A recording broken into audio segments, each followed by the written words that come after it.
আজকে আমি বানাবো পোলাও। আর পোলাওয়ের জন্য আমি গোবিন্দভোগ চাল নিয়েছি।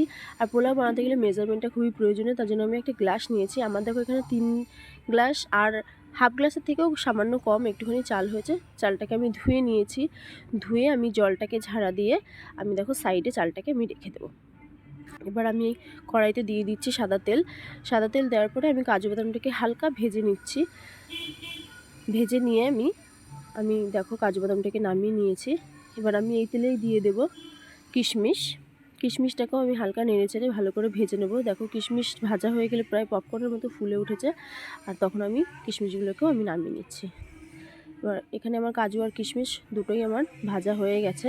এবার এই তেলের মধ্যেই আমি দিয়ে দিচ্ছি ঘি দিয়ে আমি এখানে দেখো মশলার মধ্যে দিয়ে দিচ্ছি আদা বাটা, আর দিয়ে দিয়েছি তেজপাতা, লবঙ্গ, দারচিনি আর কটা এলাচ, আর তার মধ্যে দিয়ে দিয়েছি সামান্য হলুদ।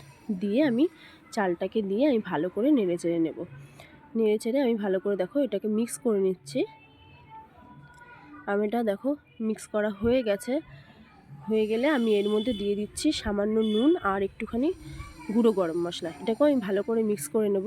আর ওদিকে আমি জল বসিয়ে দিয়েছিলাম। আমি 3 কাপ আমার চাল হয়েছিল, সামান্য চাল হয়েছিল, তার জন্য আমি 6 কাপ জল নিয়েছি, মানে প্রায় ডবল জল আমি নিয়েছি। আর জলটাকে আমি গরম করে এর ভিতরে দেখো দিয়ে দিয়েছি। দিয়ে আমি এটাকে হালকা নেড়েচেড়ে আমি দেখো এটাকে ঢেকে দেব 5 মিনিট। হাই ফ্লেমে ঢেকে দিলে দেখো চালটা প্রায় হয়ে গেছে। আমি কিন্তু গ্যাসটাকে হাই ফ্লেমেই রেখে দিয়েছিলাম।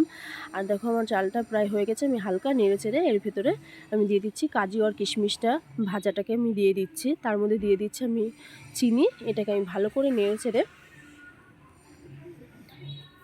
আমি এটাকে নেড়েচেড়ে নেব। নেড়েচেড়ে নেওয়ার পরে আমি একটুখানি দিয়ে দিচ্ছি ঘি। আর আমার মনে হচ্ছিল একটুখানি চিনি কম আছে, তার জন্য আমি একটুখানি চিনিও দিয়ে দিয়েছি। দেখো আর পোলাওটা কত সুন্দর ঝরঝরে হয়েছে। আর আমার দাদার মেয়ে এখানে খেয়ে বলছে খুব টেস্টি।